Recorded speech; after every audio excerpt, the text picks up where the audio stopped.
annual meeting. My name is George Ramirez, and I'm the Executive Director. I want to thank you all for coming.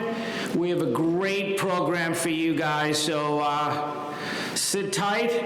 Before we get started, I want to make sure that everybody grabbed a program book so you can follow along. And then if you flip the program book, our impact report is on the back. And we've done a lot of good work, and we're very proud of what we've done, so it would be great if you could take a look. I also want to take a moment to just introduce a couple of elected officials that are here before we get started with the speaking program. Mayor DePina's here. Warm welcome.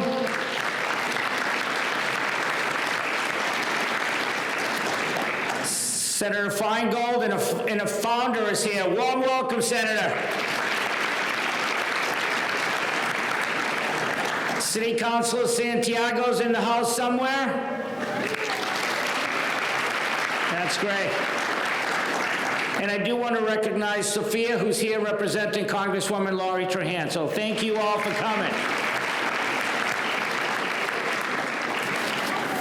Now it is my great honor to introduce the mayor of the great city of Lawrence, Mayor Brian DePina. Mayor.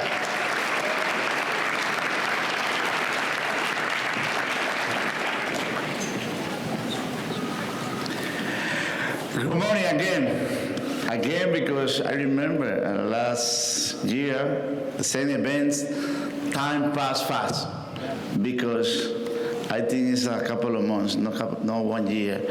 But my congratulations to the board and any member, because when something happens in one community, because many people work together. And I see many organizations in the city of Lawrence understand is not work together, nothing happens. But the city of Lawrence move forward, and that's the reason. I want to say thank you, welcome to the event.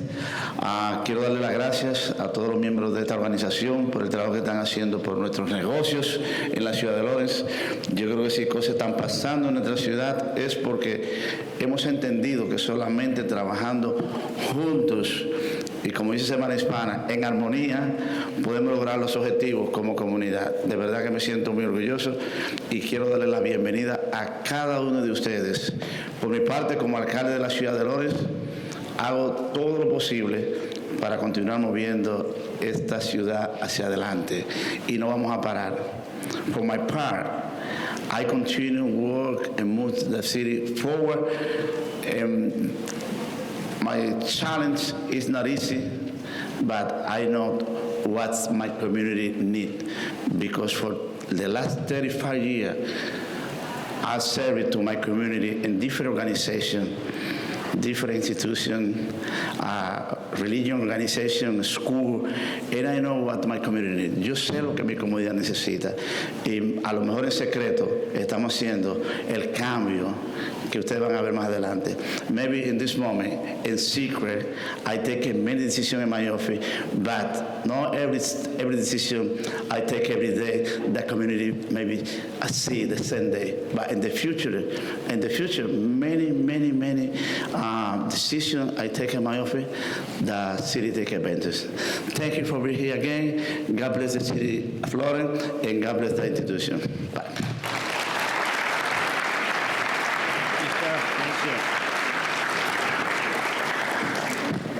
Mayor, on behalf of the Lawrence Partnership and the board, we are grateful for your generous support. Thank you very much.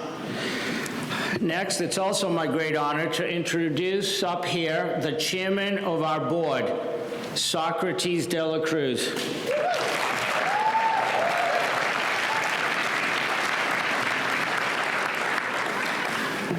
Good morning still. Good morning, everyone. How are you? Good morning.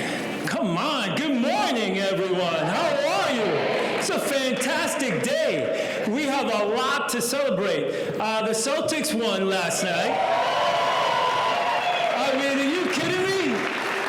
18 championships. And guess what? The Dominicans of Lawrence have been celebrating all night because Al Horford is on that team. And we take credit for anyone who's Dominican that does anything.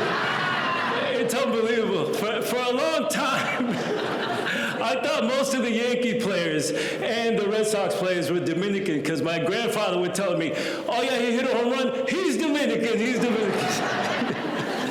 It's really nice to be here. We're celebrating not only that the Celtics won, but 10 years of the Lawrence Partnership. Give it up for the Lawrence Partnership. And I do want to take this moment right now to ask, in 2014, there was a group of men and women who decided to form the Lawrence Partnership. And those of you who are here celebrating this 10th year anniversary, the ones who could come, I do want you to stand up if you would, and if you would hold the applause. If you're here, please stand. Any one of the founding board members? Yes. And I also, don't worry about it. I'm going to ask them to make the applause a lot stronger than that, so don't worry about that. Please, stay standing, stay standing. And then I also want to invite, and I think I saw him, I believe I saw him, the executive director, which was Derek Mitchell at the time. He is here. Yes. So,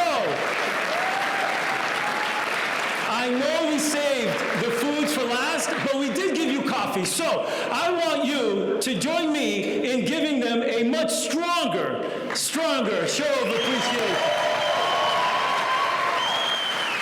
Yes. Thank you all. You may sit down. Thank you. This is fantastic. Again, I have the privilege this year to serve as the chair of the Lawrence Partnership. And the Lawrence Partnership in this building right now, representing what we represent. I was telling Chris Sullivan, the head here at Central Catholic, thank you for allowing us to be here. This is a fantastic venue. It's in the great city of Lawrence. We have air conditioning this year, so it's nice.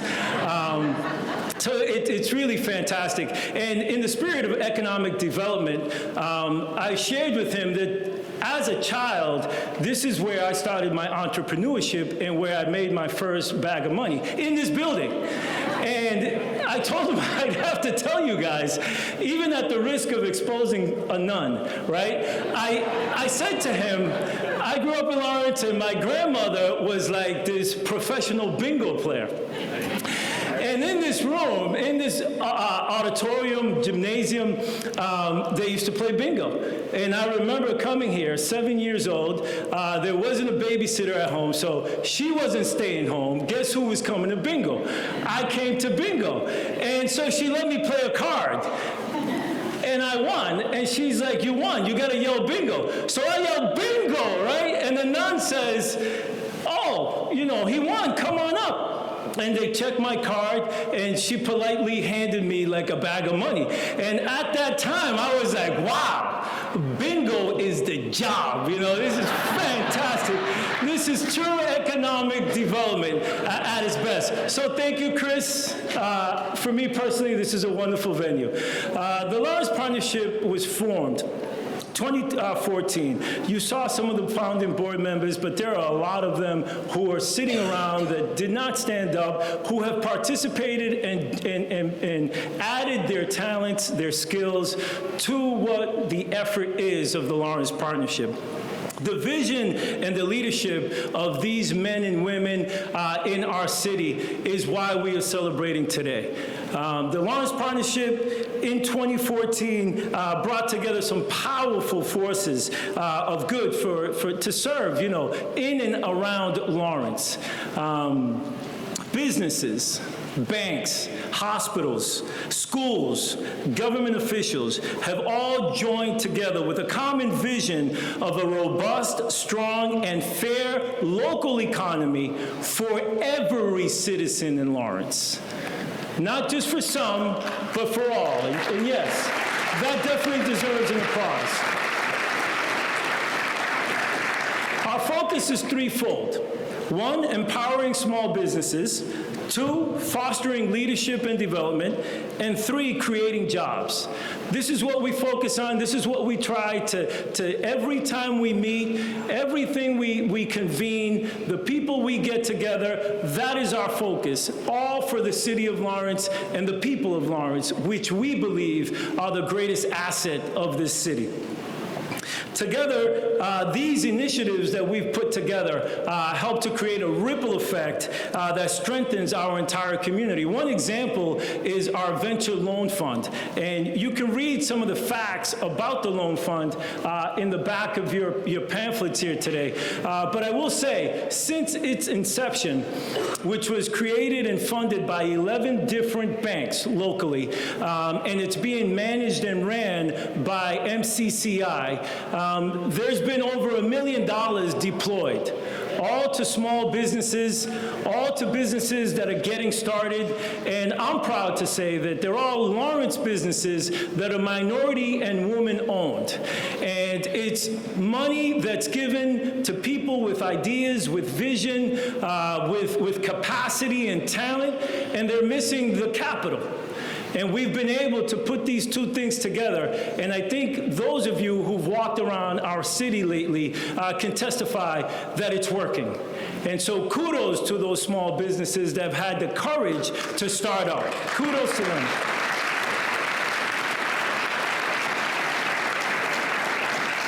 The Lawrence Partnership truly is a testament to the power of collaboration.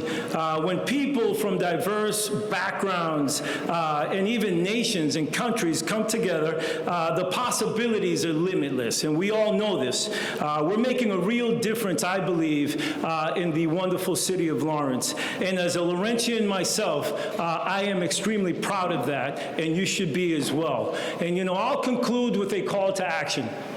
I finished my first year as the Lawrence Partnership Chair. It does go by fast. Mayor was right. But there's just so much work to do. We've done a lot, but there is a lot to do. And it only will happen, and it will only grow, and it will only push forward if every single person who took the time to be here today gets involved. Your talents, your ideas, everything that you can bring to the table is absolutely necessary. One example of that is, or two examples, are two people I am going to ask to come up to the stage. They are board members of the Lawrence Partnership, people who are talented, who brought what they have to the table. And this year, they are retiring. And they are not calling it quits, but they're moving on to different things. One of them, and as I say their name, I would ask them to just start walking up because we have something for them. And at the very least, I would like for you to see and know them. One is Mark Cochran, the CEO of John Dark Credit Union. If you would please stand and come on over, Mark. And the other is Evelyn Friedman, who is the former executive director of Greater Lawrence Community Action Council.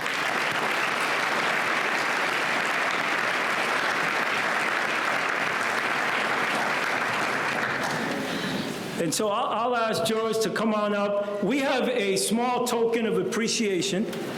No.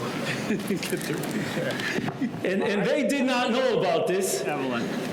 And so I'm sure they don't have any speeches written, and we don't have the time for them to give them anyways. But I did want to recognize them and just say they are an example to me. They are an example to so many people, and we're blessed by God to have people like Mark and Evelyn who are willing to give their time and really put their talents on the table for the city of Lawrence. So if you would please join me in giving them a round of applause.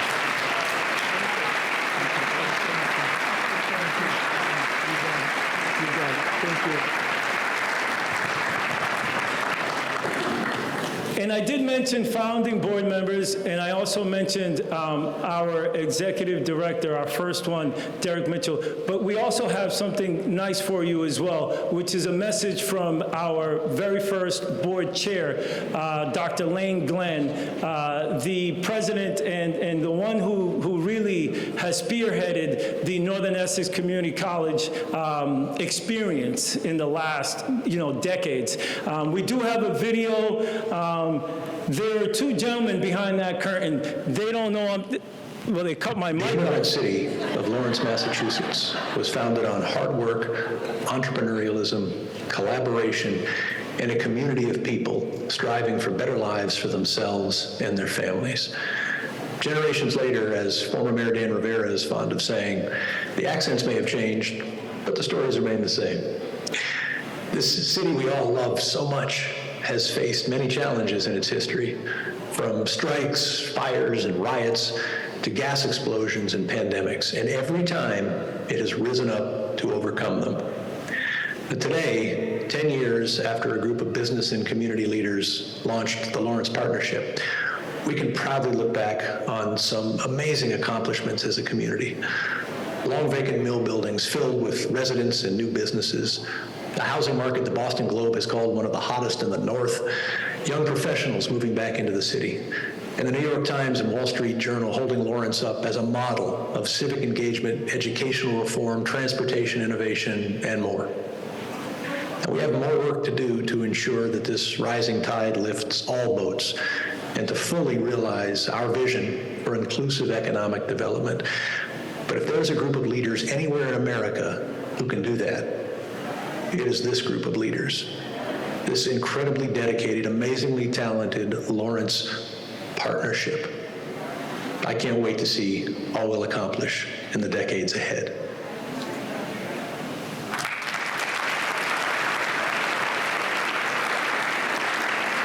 And he's right. I can't wait to see it either. And I want to, again, thank you guys. And I did mention the guys behind the curtain. I told them, don't worry. I'll tell people you exist, you're here, you're helping. It's Aaron and Dawson. Give it up for Aaron and Dawson, please. And so just to conclude, again, I thank you. I thank every single one of you for being here. I thank our special guest who you will hear from for being here. And I make this call to action. If you want to get involved, approach any one of us. Any one of us. Come on over. We'll take your email, your number, and we will track you down for your talents. God bless you guys. Thank you for being here.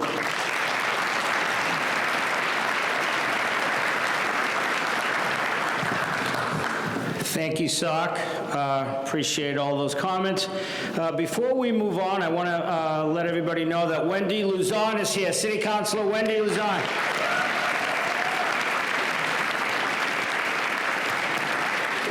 And I also want to give one shout out, Sock, to Guy Fish, who's also retiring from the board. Thank you, Guy. Thank you. So I want to welcome up now Chris Sullivan, who has, I was going to tell the old joke about this is the house that Jack built, but he said he didn't build it, so. But welcome, Chris Sullivan.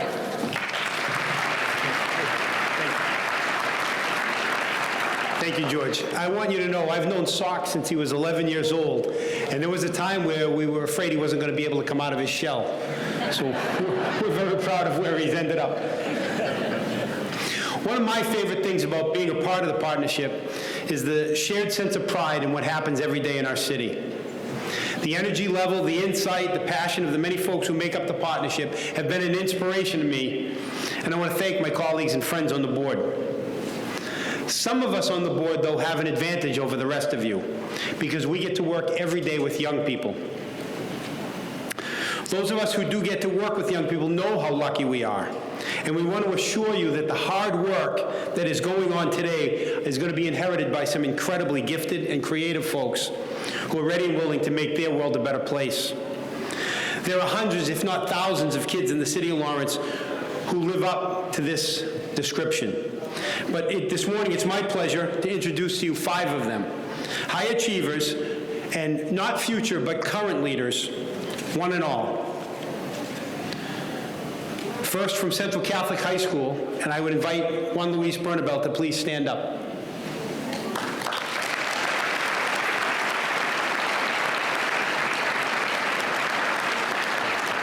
Juan Luis is a lifelong resident of Lawrence who attended, before coming to Central Catholic, attended the Todd Brox and the Bruce schools.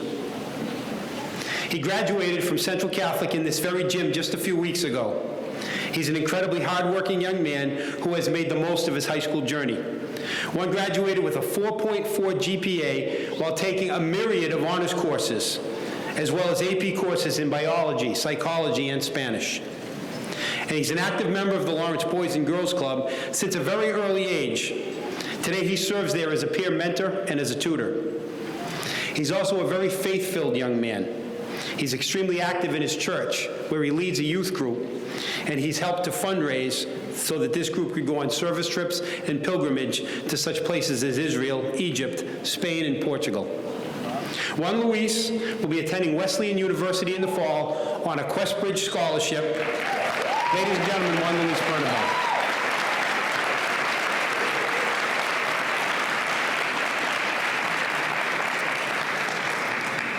I'm not sure if she's here, but from Greater Lawrence Technical School, Mia De La Cruz.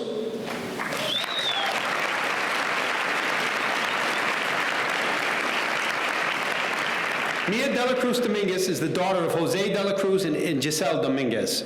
And she moved to the United States from the Dominican Republic with her parents and two younger brothers, Yadian and Alan, in 2015. They settled in Lawrence, Mass., where Mia has lived ever since. Mia attended the Bruce School in North Lawrence from grades 4 and 5, where she learned the basics of English. She continued the rest of her secondary education at Frost Middle School in South Lawrence.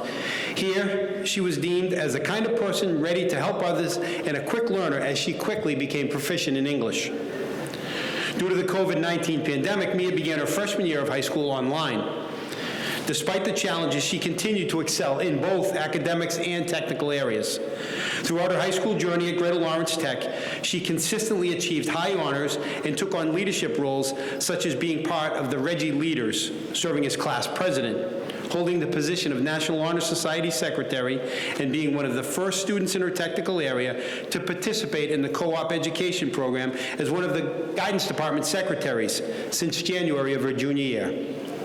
As her final year comes to an end, Mia has decided to attend Merrimack College, where she will major in management with a minor in finance. Her future plans include starting her own business in the real estate industry, and I know just the community where you can do that, Mia, and establishing a nonprofit organization to support low-income communities in the Dominican Republic, her home country. Ladies and gentlemen, Mia.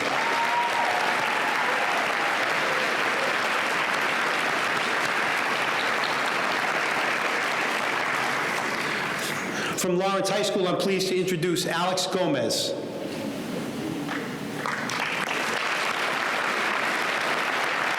We will honor Alex. He's a compassionate, hardworking, and incredibly dedicated student who will be attending Boston College this fall on a full scholarship through Questbridge.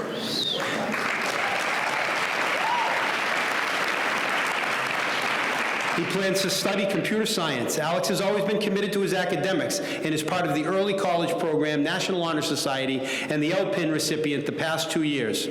He works part-time outside of school. Additionally, last year, he was nominated to the National Society of Leadership and Success through the early college program. Alex is a part of Lawrence High School's track and wrestling teams. He's passionate about sports, exercise, and athletics. In fact, Alex volunteered at Middle School Clinic, a series of events where high school volunteers taught interested middle school students more about track and field. Alex is also a part of Thrive Scholars and will be attending classes through the program at Northwestern University this summer. In addition to this, he'll be shadowing at Klaviyo, an email marketing company, this June to learn more about software engineering. Ladies and gentlemen, Alex Gomez.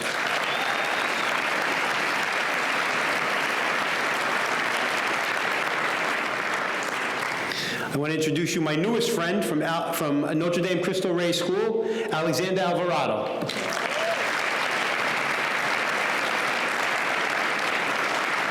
Alexander was born and raised in Lawrence. He's the son of Dominican immigrant parents. He attended South Lawrence East Elementary School, followed by Spark Academy, before high school at Notre Dame Cristo Rey.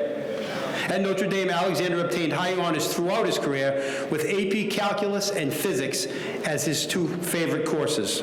Alexander had 2 different corporate work-study internships as part of his experience at Notre Dame.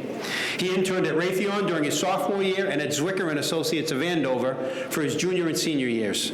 In both locations, Alexander received praise for his work ethic, problem-solving skills, and friendly disposition. Alexander also served in several clubs and organizations at Notre Dame, including as a student ambassador, member of the National Honor Society, a gala ambassador, and as captain of the baseball team. Alexander was accepted to 14 different colleges and universities.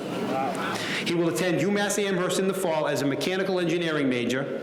Alexander follows his older sister, Lily Angel Alvarado, Notre Dame class of 21, to UMass Amherst, and both are first generation in their family to attend college. Ladies and gentlemen, Alexander Alvarado.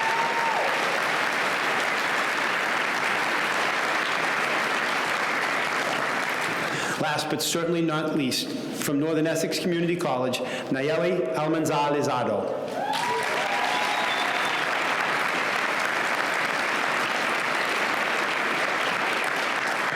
Nayeli is a liberal arts major. She's lived in Lawrence since she was 5 when her family moved there from the Dominican Republic. Nayeli participated in the YMCA's Adelante program when she was in 8th grade, and through this she received a scholarship to Presentation of Mary Academy in Methuen. She was accepted to many universities, but after realizing she'd have to take on considerable debt to enroll in any of them, she decided to start at Northern Essex Community College. She hopes to one day achieve a PhD in psychology. Nayeli now works as an Adelante program advisor, mentoring middle school students and presenting and speaking to various groups in Lawrence about educational opportunities. She has also worked for Groundwork Lawrence as a junior counselor, where she educates young people about access to healthy food and agriculture. Ladies and gentlemen, Nayeli.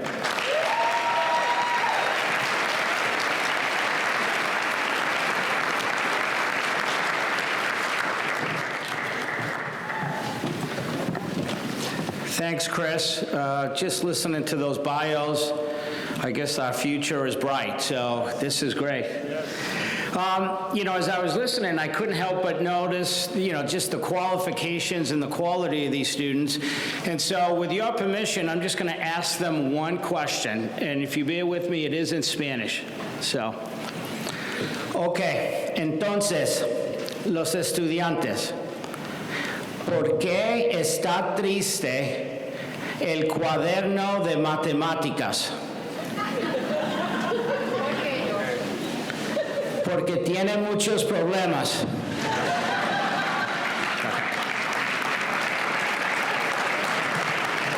I asked why the math book was so sad, and the answer was because it has a lot of problems. So, all right, we'll move on.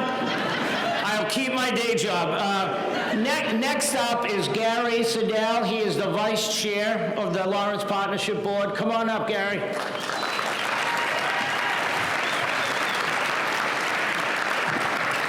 Thank you, George. And I have 0 Spanish jokes. So that's the last one you'll probably hear today, I think. So, wow, those students, so impressive. And what promise and excitement we can all take by knowing what we're grooming here. And so just a big shout out to those students. You're on to great things.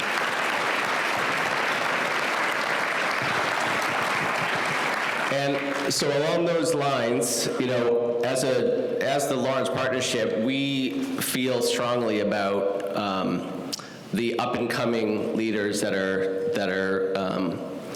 filling some great roles. And we talk about it a lot as a group, about how important it is that we network and hear new ideas and new leaders. And we feel strongly, too, about that economies and communities really need the same building blocks, which are resilient, connected, and committed people.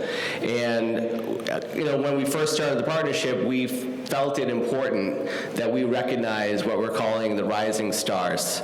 And these are all individuals that are deeply committed to our communities, that they bring a different perspective, they bring their set of relationships, and they are here for the long haul.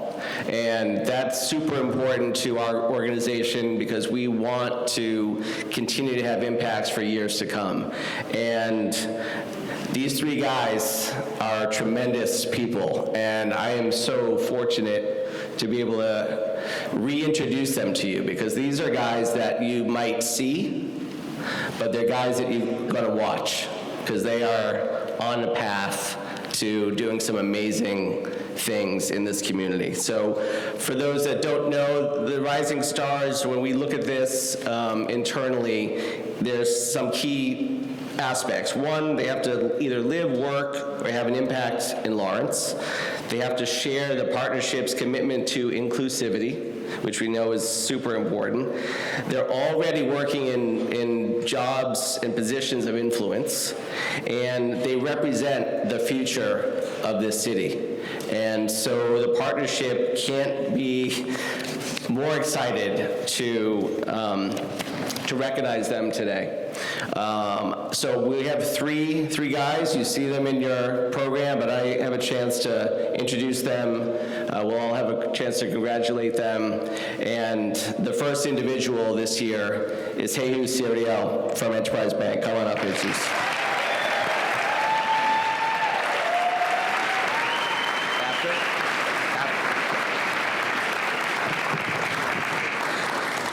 I'm going to read a little bit about Jesus, but talk about like Lawrence in his blood. So Jesus is the Vice President and Senior Business Advisor for the Merrimack Valley region of Enterprise Bank.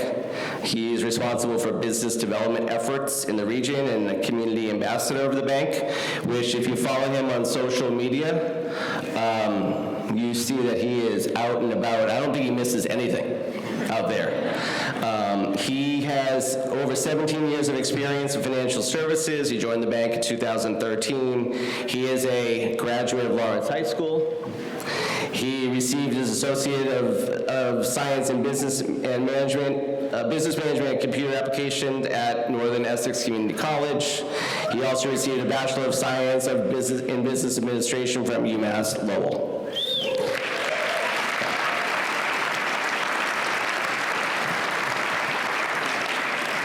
He is involved in a lot of nonprofits in the area, including Si Se Puede as president.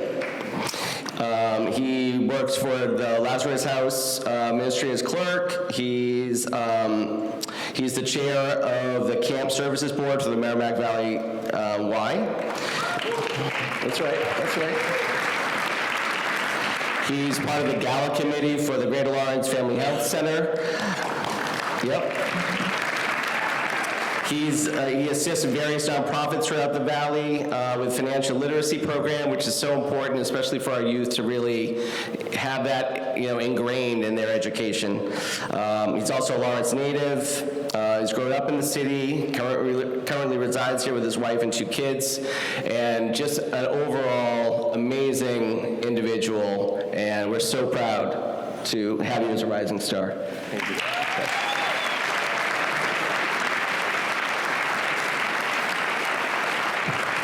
So we have a little something for Jesus and the rest of the guys. We'll take a quick pick, and then we'll introduce the others. Wanna do it quick? Later? Do a quick pick? Yeah. Jesus. Yeah.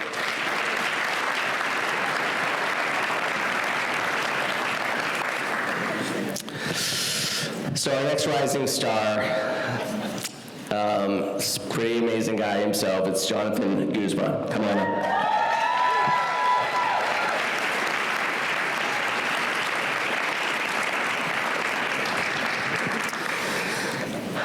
So, Jonathan's got quite the resume. He was born in Rio Piedra, Puerto Rico, in 1995. He has dedicated himself to improving the city since 2010. After graduating from the Math, Science, and Technology Academy of Lawrence High in 2014, where he also founded the Humanitarian Club to promote community service. Jonathan earned a bachelor's in biology and a minor in political science from Fitchburg State University. At the university, he led the Latin American Students Organization and shifted his focus from veterinary science to environmental justice and political science, influenced by the challenges faced by the BIPOC communities and the political climate after the 2017 election. Since 2020, Jonathan served as vice chair of the Lawrence School Committee, which is, he's very, very involved there and doing some great work. He's been advocating for educational improvements and ending state receivership. He joined Groundwork Lawrence. Why do they bring such talent to that organization, right? Like, what is it, Leslie? I mean, you're always plucking the great people, right? Wow. So he joined Groundwork Lawrence in 2021 as Public Affairs Coordinator and later External Affairs Manager, again focusing on public health, environmental justice, education, and economic stability. He also supports community participation through We Are Lawrence, which is a platform that highlights the city's positive aspects and fostering unity among residents. Again, Jonathan is out and about doing great work because he cares, he's dedicated, he's hardworking, he's just somebody that we're so proud of and we're so blessed to have him be part of this fabric in this community. So congratulations.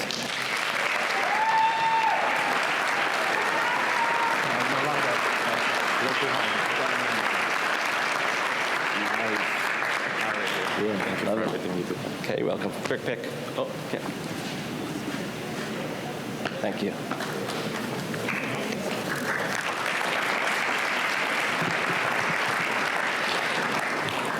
And last but not least, I'm proud to bring up to the stage our next rising star, Ruby Balboa.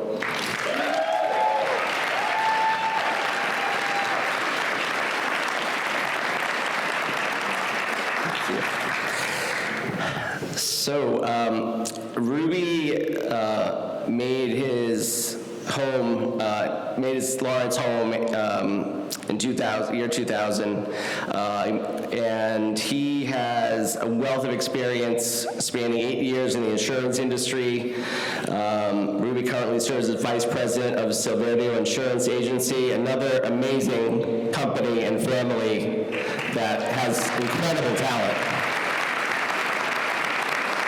And who will also be honored in a couple nights in this very spot. So he's a vice president of Silverio Insurance, known for his expertise and unwavering dedication to his staff and clients. In addition to his professional achievements, he's very deeply committed to community service and honored to serve as a board member for the YMCA. And he believes strongly in giving back and is passionate about that and makes that a part of his work and his life. And so when he's not out in the community and on boards, he is he's a big music lover. He's he's very athletic, as you can tell, which is, I'm not happy I have to stand next to that guy, but he's able to find balance between work and fitness. He's also, I think probably one of his probably favorite jobs is being a dad and a husband to some amazing kids, and I know he mentioned that to us. And it's their passion, laughter, and just spirit of life that gets him going every day. And so, again, Ruby and all these guys, Jonathan, Ruby, and Jesus, they're guys that people to watch for, and they're continuing to do great work, and we're so honored and proud to recognize them.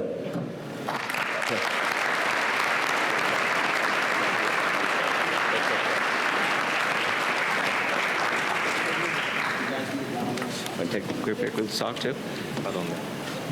The quick picture.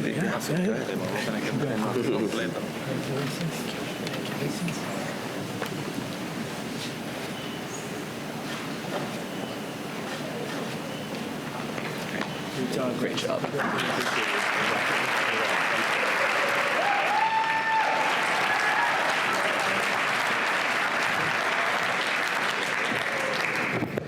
Thank you, Gary. 3 highly qualified male candidates, and so to balance things out, I want to bring up a woman who has impressed me from the moment I got to Lawrence. Vilma Martinez will continue the woman leadership in Lawrence.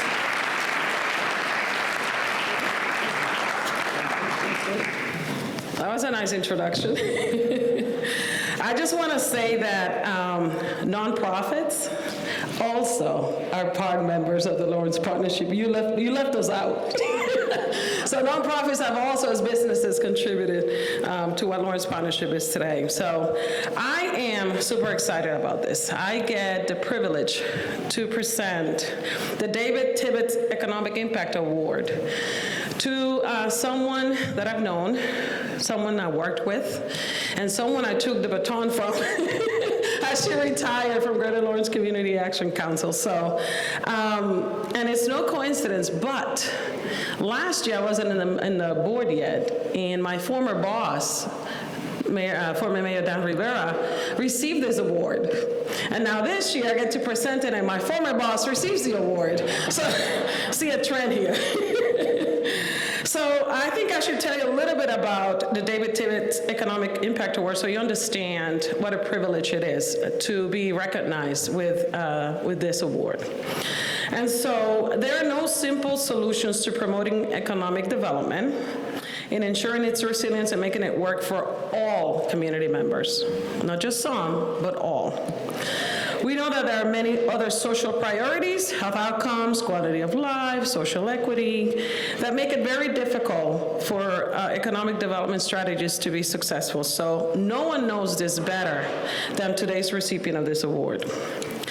And so the Lawrence Partnership does present this award in recognition of the vital role that economic development plays in our local, regional, and statewide destinies. The Lawrence Partnership recognizes leaders who have successfully promoted and implemented innovative, not just regular stuff, creative stuff, innovative economic development strategies. And for those leaders to be recognized and considered, there's 3 criteria. Number 1, you have to persevere over time to fully develop and implement successful strategies. Number 2, you have to rally various constituencies to the cause, including policymakers, business leaders, and community advocates, and she knows this very well. And you have to be committed to inclusive economic development strategies that prioritize shared prosperity for all. So this is a big deal. This is someone who has really made and created a huge impact in our city. And Greater Lawrence Community Action Council sits within Lawrence, but we serve the Greater Lawrence area. But as you all know, most of the needs sit within this city. So the challenges are greater, and so the creativity has to match that as well. And I am so excited. I don't know if David Tibbetts is here today, but this award was named after the first recipient, who is David Tibbetts, who's a leader that has represented the ideals of this award through his life of service to the Commonwealth of Massachusetts and our great city of Lawrence. And so I am really excited to be the person who presents this to Evelyn Friedman. Yes. So let me tell you a little bit about Evelyn before you all get clapping. Let me read a little bit about Evelyn, because I don't know how many of you know this amazing lady. Not too long. No. Well, they gave me they're the ones who gave me the information this time around. Evelyn joined Greater Lawrence Community Action Council as the executive director in September of 2012 and retired this past October. During that time, she took an agency with multiple challenges to one of the most effective community actions in the state by stabilizing its programming and finances and adding a variety of new programs to meet the community's needs. Under her leadership, GLCAC, which is what we call it, short, provided vital leadership during the Lawrence gas crisis, developed greatly needed affordable mixed-use housing, 39 units to be exact, on Essex Street, and another 100 planned on Old Station Square on Merrimack Street, and rebuilt a multi-million-dollar child care center. And if you weren't there this past week, past Thursday, to see the ribbon cutting, check out our website and check out our social media, because it was an outstanding event, and really it's the thing that, you know how we care about kids, right? Housing is great, but when you talk about kids, it's like it gets to our hearts. So it's a beautiful, dignifying space for children and families. With over 30 years of strong nonprofit management experience, Evelyn has played catalytic roles in transforming challenged nonprofit organizations by applying data-driven outcomes to program development. Prior to joining us, Evelyn was the director of the City of Boston's Department of Neighborhood Development and chief of housing under the mayor, Tom Menino, where she led a staff of 200 and managed $120 multi-million-dollar plus budget. During her time there, she was instrumental in bringing $50 million in additional resources to the city to assist in the redevelopment of housing, to address housing foreclosures and homelessness.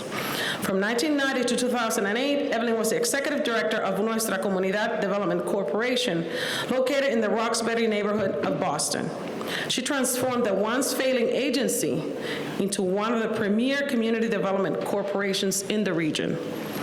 Evelyn also serves on the board of the Massachusetts Housing Investment Corporation and chairs its investment committee.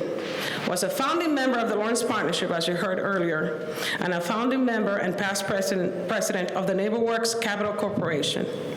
Evelyn graduated from the University of Massachusetts and Boston College and lives in Jamaica Plain, has one daughter and a grandbaby on her way. Come in, Evelyn Friedman.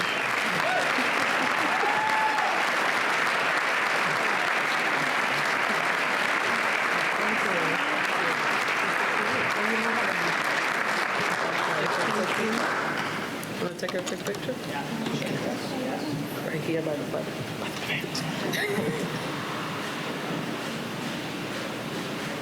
Thank you.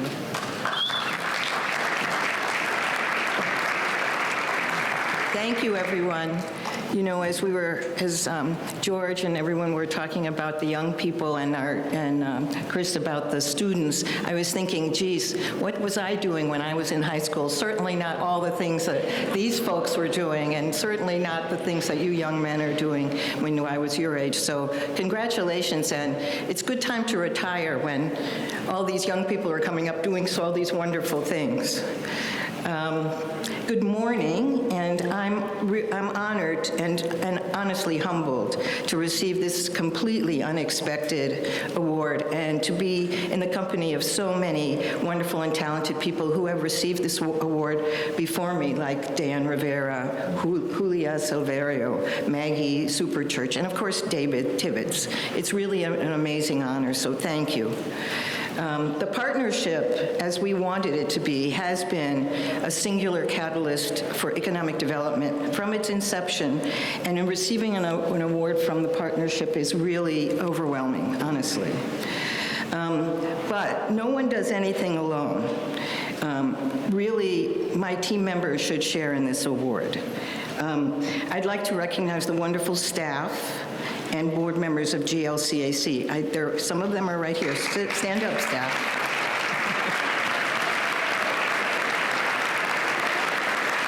And I think we have some board members here as well, right? There they are. Thank you. Johan. Without a team, nothing happens. right? I want to recognize Johan Lopez, who's the chair of GLCAC's board, for supporting my and others' efforts and in making the board, along with Socrates, really getting the board behind a lot of the sort of sometimes not so great ideas that I would have.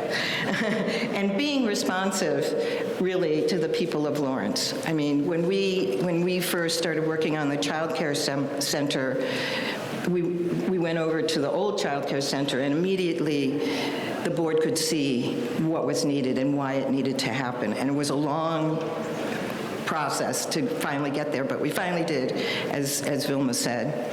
And I'm proud to be a founding member of the partnership because of the progress that the partnership has made in furthering Lawrence's economic health. It's been an honor to serve and work in the city of Lawrence, and a city with great resilience and that is coming back to economic prosperity. During the dark days of the gas explosions and their aftermath and the pandemic, when so many of our neighbors and friends fell on really, really hard times, GLCAC, along with the support of the city, the state, and foundations, was able to rally to get resources to ensure that people who were of meager means, because that is our mission, to be able to get resources they needed. It's important to have an agency that can spring into action and turn on a dime in response to a crisis.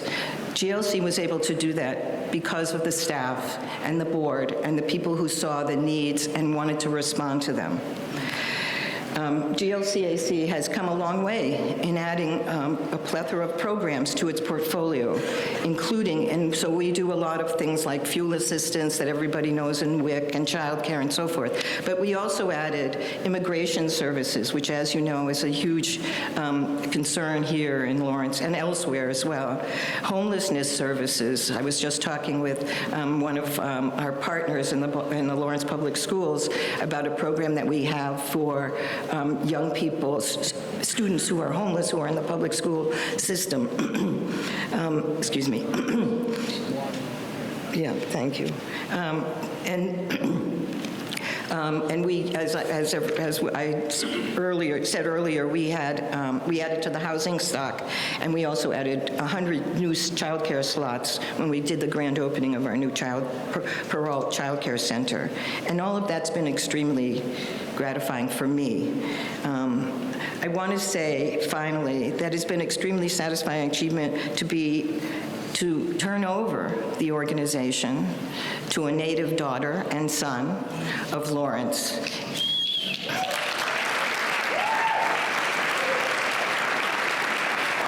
And that's Vilma Martinez Dominguez and Nelson Boutin.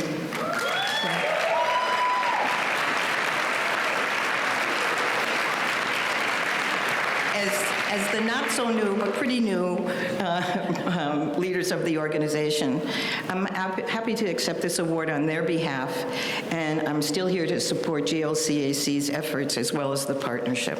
Thank you so much.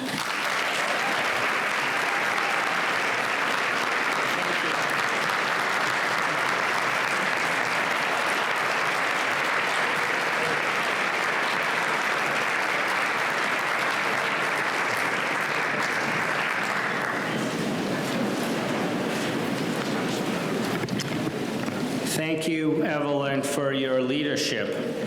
At this time, we are finished with our awards and recognition portion of the agenda. So I want to next continue with strong woman leadership and ask Jess Anders to come up and introduce our main speakers.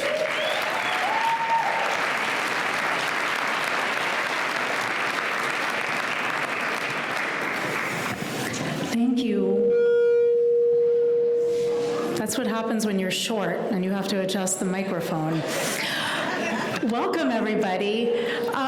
It's so interesting. I was reflecting on how at events like this, I used to get up and point to all of this amazing, fabulous stuff that we've heard, right? All these incredible stories and these fabulous younger folks, younger and older folks who have done so much great stuff in this city, and remind everybody that this is the truth of the city, right? This is our truth and our reality. And I felt like I had to do that to some extent because there was this story out there in the wider world about Lawrence that wasn't about that truth, that was always like a more negative take on the city.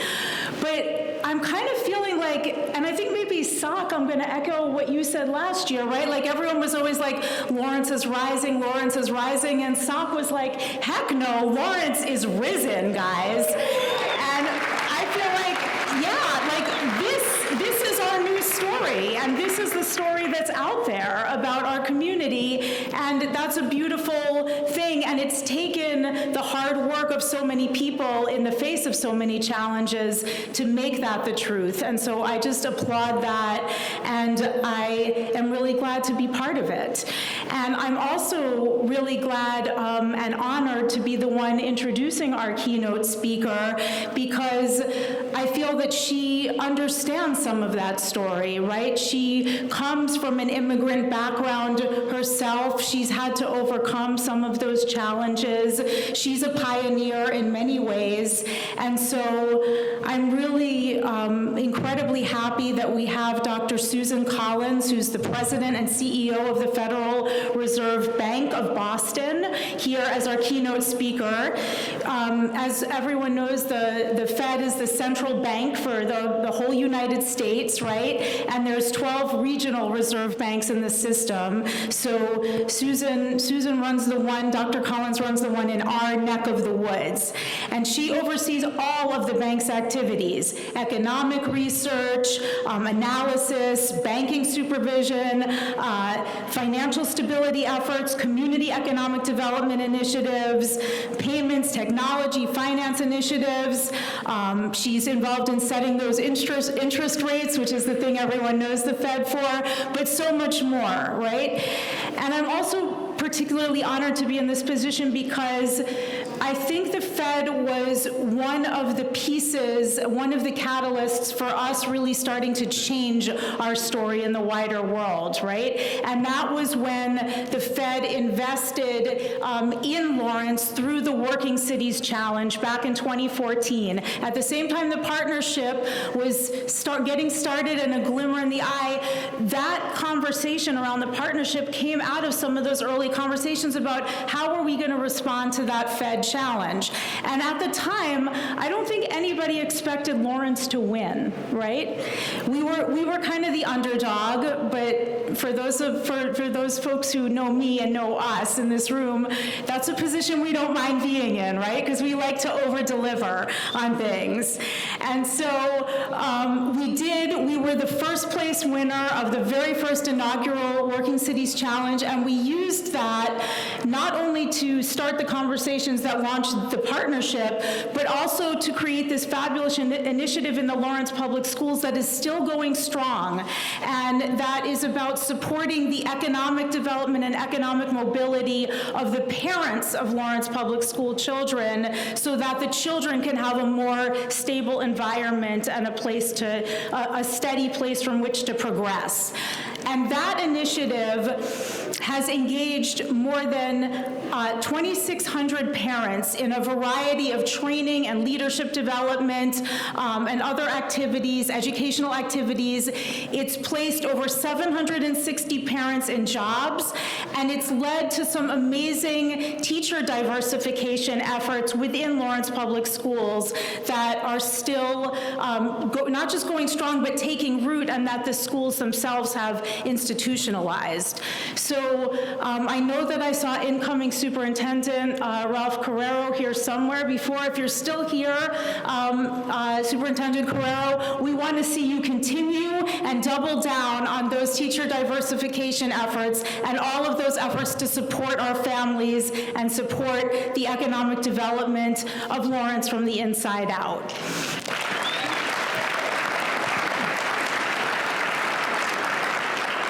So back to Dr. Collins personally, right? So Dr. Collins is also a widely publicized international macroeconomist, and her research includes work on the determinants of economic growth, the implications of global integration for U.S. labor markets, and persistent macroeconomic imbalances, which I take to mean in layman's terms are why are the rich so rich and the poor so poor, and what can we do to make that better and redress that imbalance. She is a dedicated educator who's held positions at the University of Michigan, at Harvard University, at Georgetown University, with the Brookings Institution, and she has her PhD in economics from the Massachusetts Institute of Technology and her BA in economics from Harvard University. So all of that, you know, makes her an incredibly accomplished and wonderful person. But I think some of the reasons why it's so important to have her here for us in Lawrence as our keynote speaker is she is a naturalized U.S. citizen of Jamaican descent who was born in Scotland, so she's an immigrant herself who understands some of that experience that so many of us in the city share.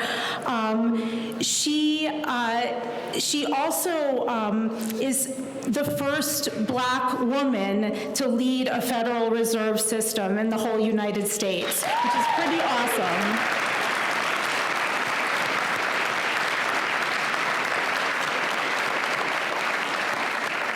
And I think, you know, her strengths as a researcher, her dedication as an educator, because I think being an educator is central to who she is and how she understands herself in the world as a learner and as someone who helps other people learn, and someone who is leading a large institution, but one that has a very public mission.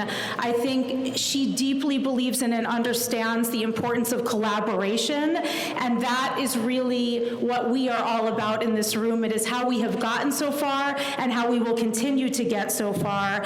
And so I implore everyone in this room, if you haven't met or talked to Dr. Collins today, please meet with her, talk with her. She's going to be having conversations with some of us after this.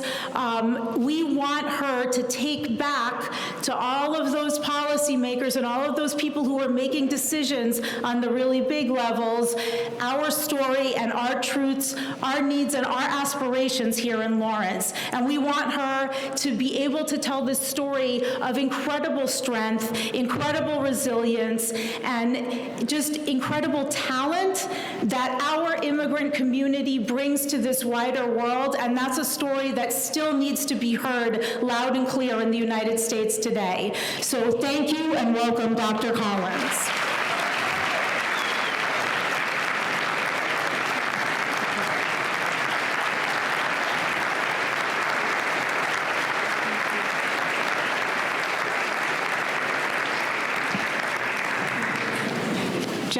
Thank you so much for such a kind introduction, and also for all that you do. It's just wonderful to be here with you. Good afternoon, everybody. I think it is afternoon. Es un gran placer estar con ustedes para esta maravillosa celebración. Felicidades.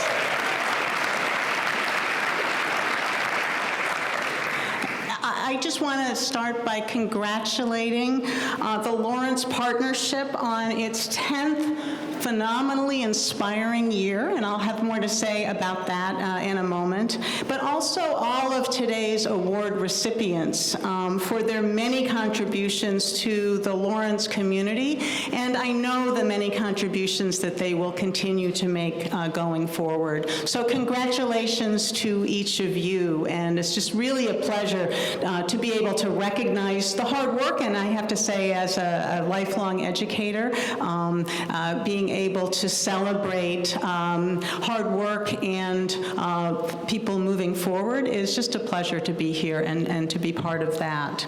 So a very special thank you as well to the Lawrence Partnerships Executive Committee and to the very dedicated team that organized all of the activities and events today. And so especially, I wanted, yes?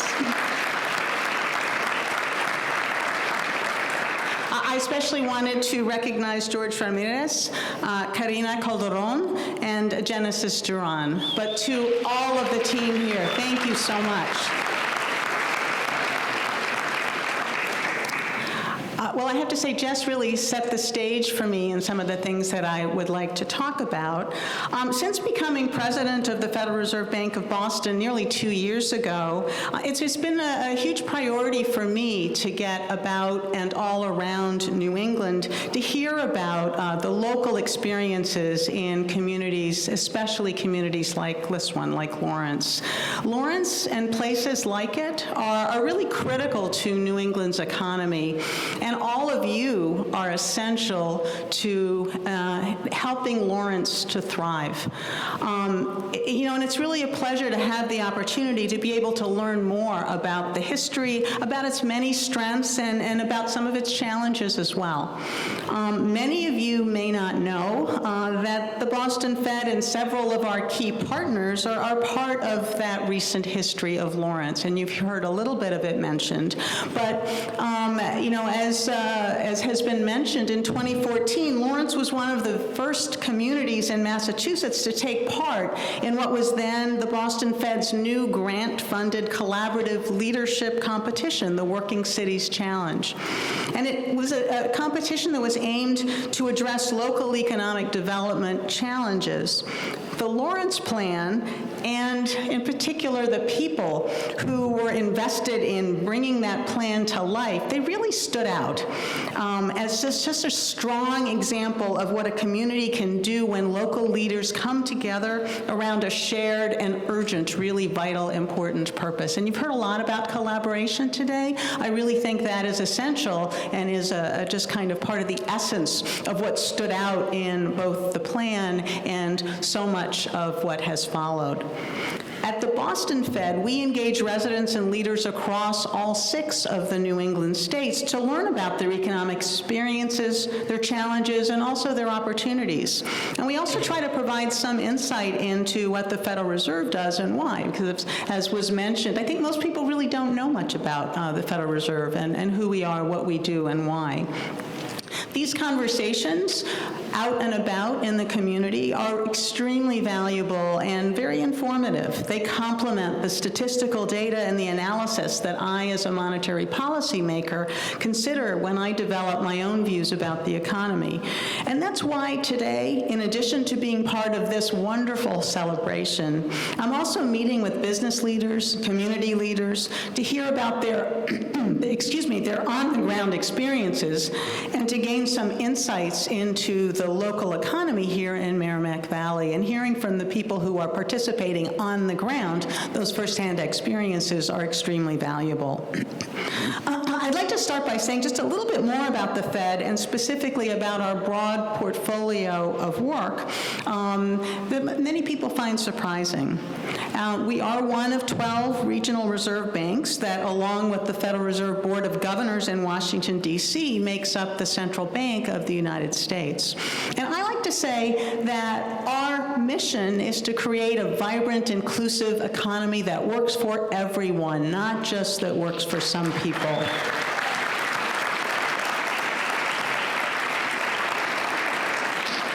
And that's a mission that we carry out in support of our two primary objectives or mandates that the Congress gave the Federal Reserve. And those two are to keep inflation low and stable and to ensure that anyone who wants to work has opportunities to do so.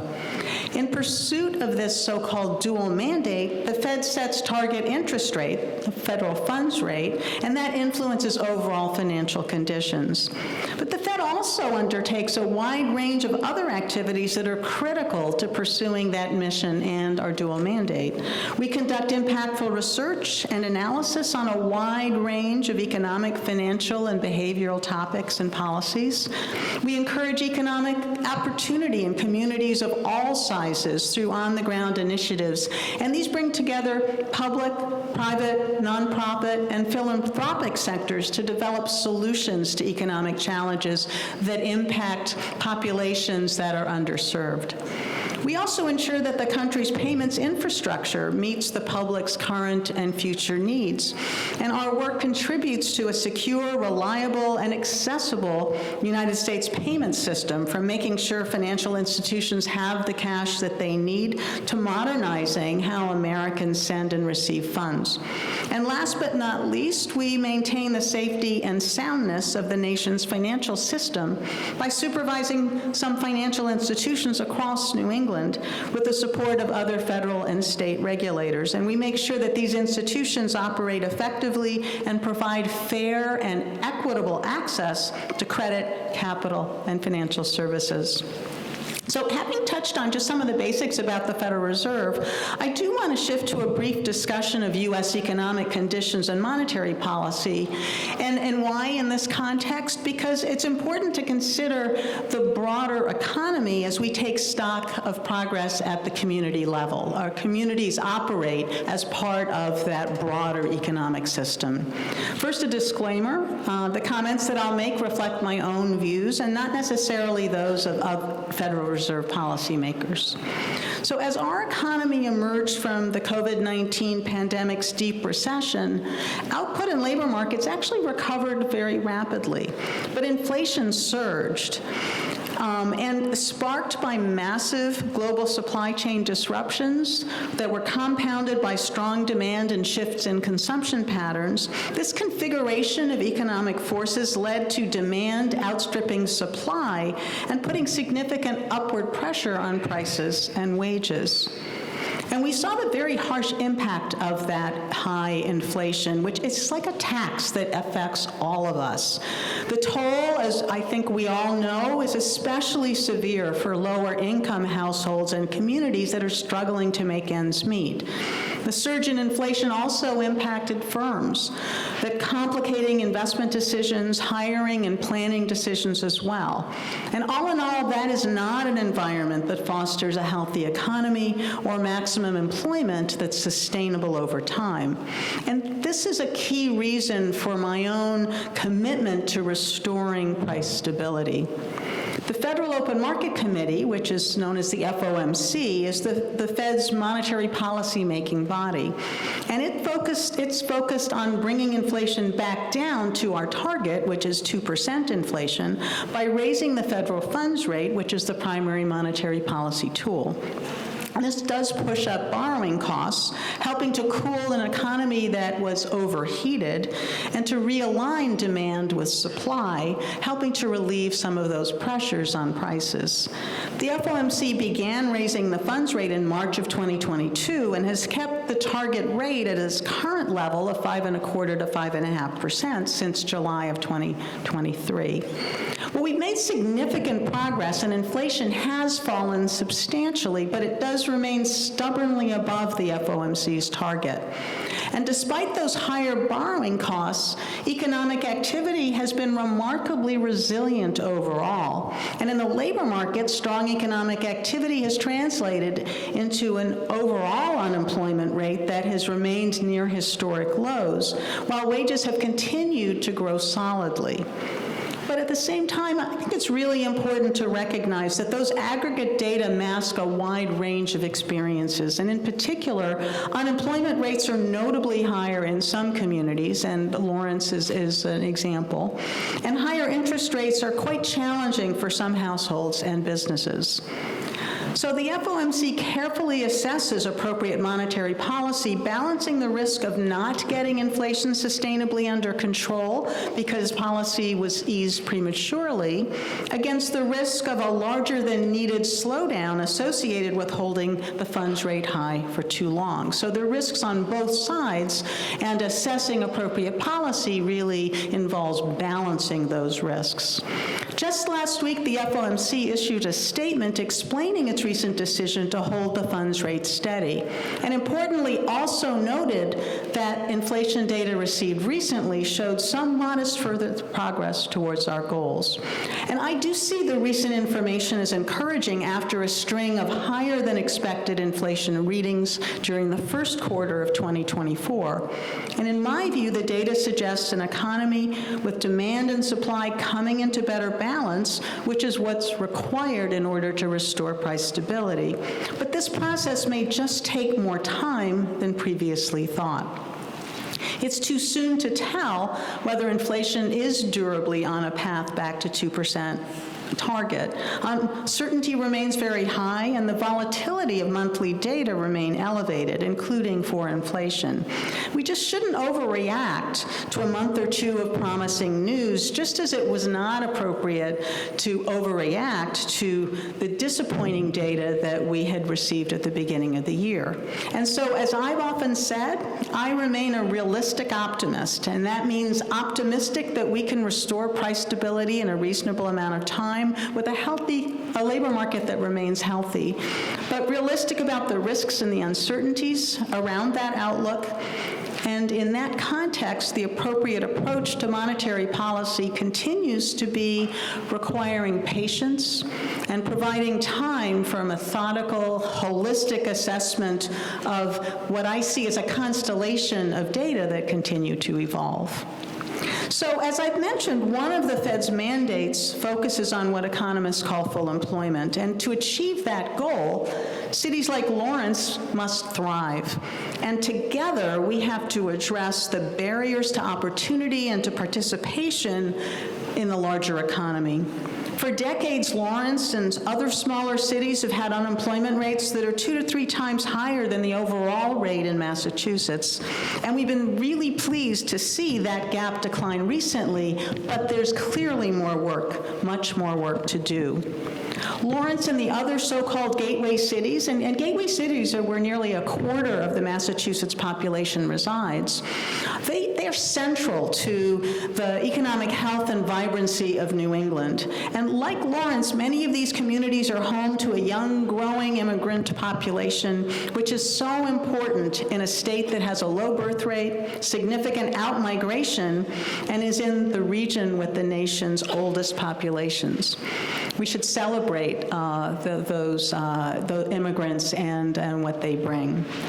At the same time, Lawrence has faced major economic challenges, as you all know, including the loss of manufacturing jobs and disinvestment. And coming back from challenges like these, that's a long process, and it requires a shared vision for progress.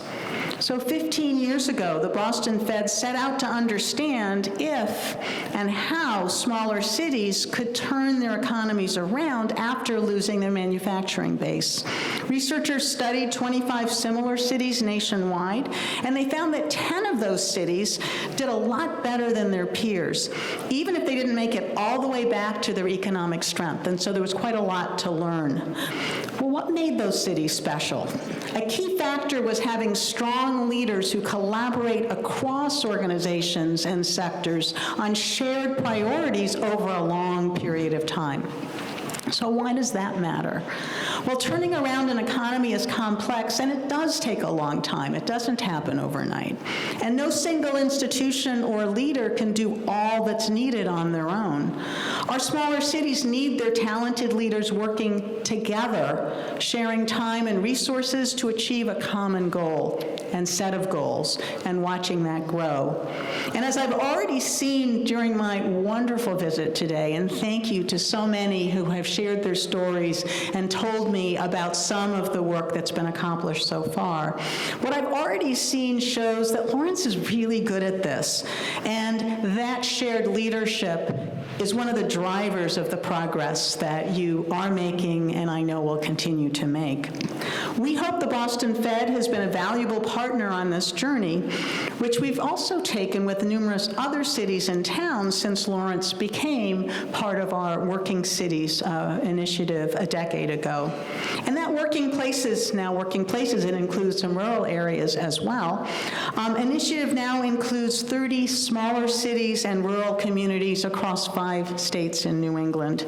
And like Lawrence, these places were once centers of manufacturing and natural resources economies in New England, but as jobs disappeared in those industries, many of these communities struggled to reimagine and rebuild their economies.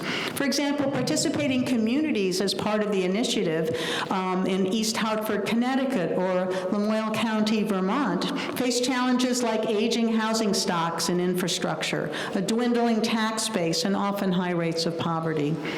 Working Places distributes relatively limited monetary awards, which importantly are made possible by philanthropy, business, and state government, again, partnerships. For instance, at its inception, the Lawrence team received a 3-year, $700,000 grant to focus on efforts to transform local workforce supports. Since the Boston Fed created Working Places, it's been wonderful to see many of these grants followed by substantial private and public investments that's capitalized on new partnerships and created new hubs of economic activity. And indeed, there are important lessons from Working Places.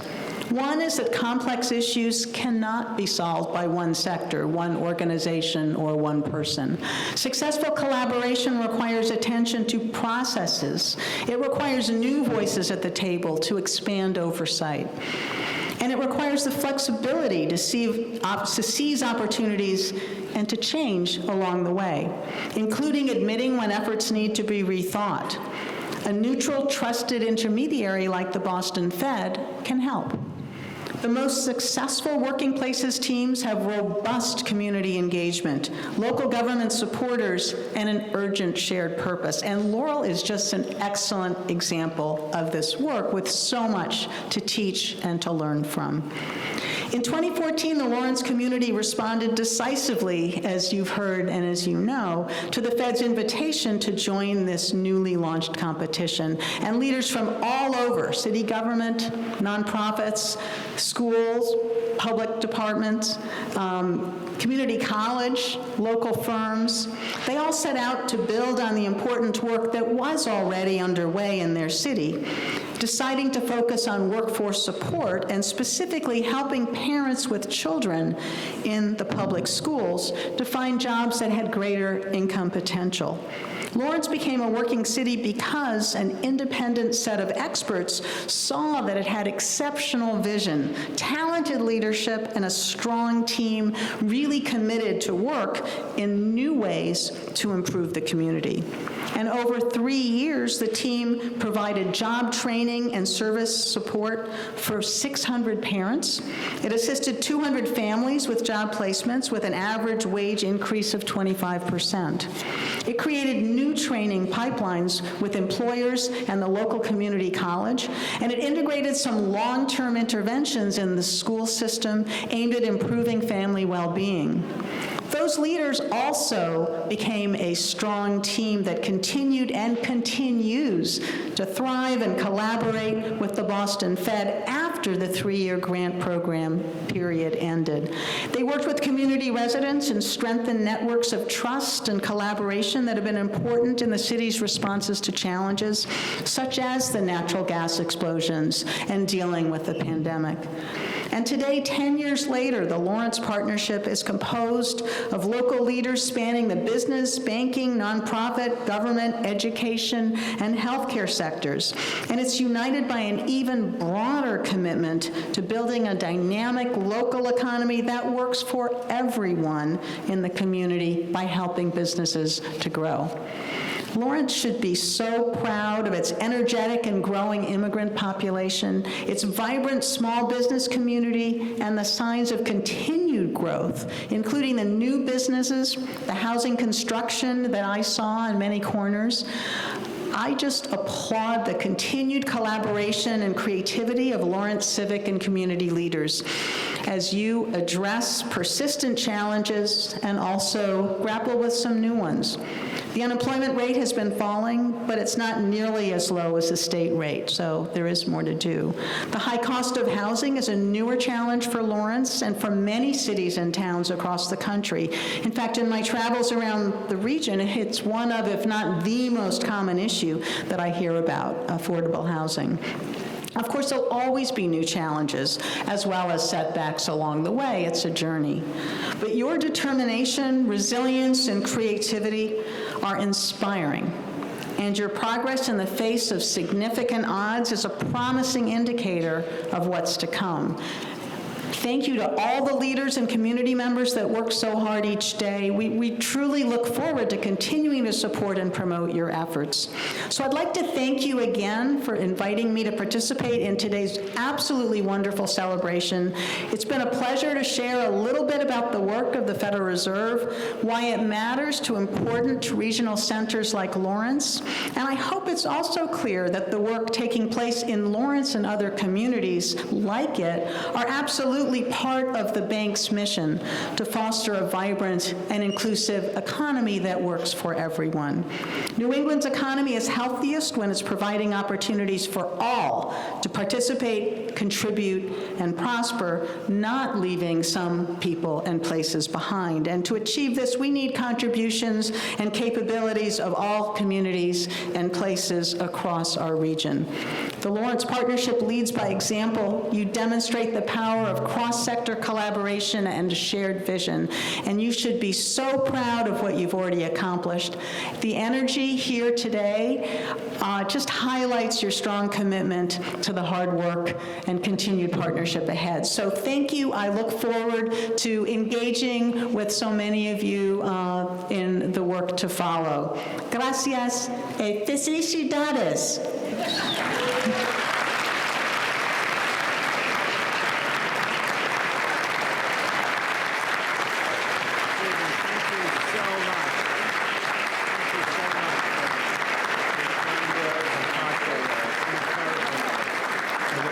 To our next two roundtables this afternoon. Yes, thank you, Asha.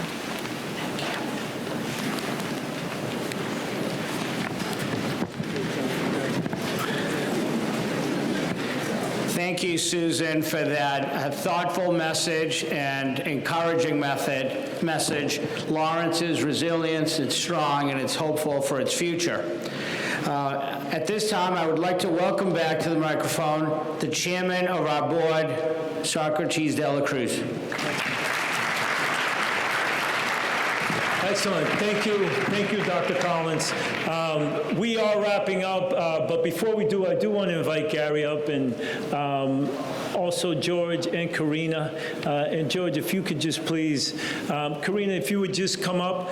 At the Lawrence Partnership, we are always excited about the talent, as you see, that's here in Lawrence and all of the people who participate.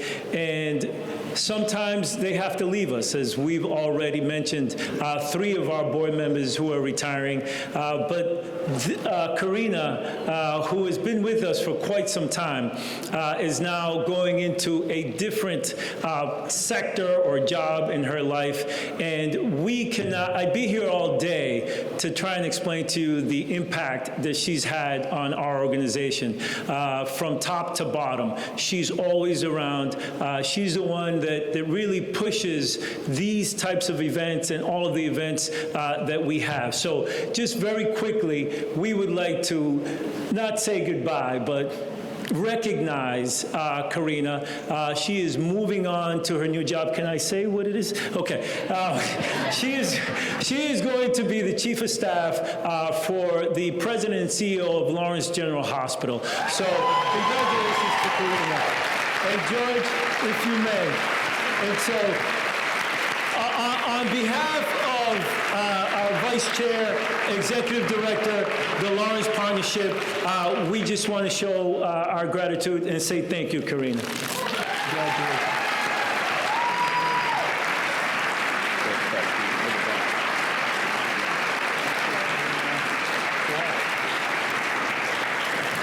Excellent. So we are wrapping up. I do want to say thank you again to Dr. Susan Collins for joining us. We were together this morning on a meeting earlier, and I want to wrap up this morning and now afternoon's event by repeating something that she said at that meeting that has already stuck with me. In the spirit of collaboration and in the call to action that the partnership is making to y'all, is that we work together, because together is how we're going to continue to create opportunity and success for the entire community of Lawrence. And what she said was, if you want to go fast, go alone.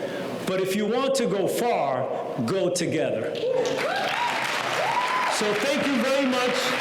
Thank you all for being here. And please do not leave. Enjoy our food, enjoy each other, and think about how you too can contribute to the Lawrence Partnership. Thank you all.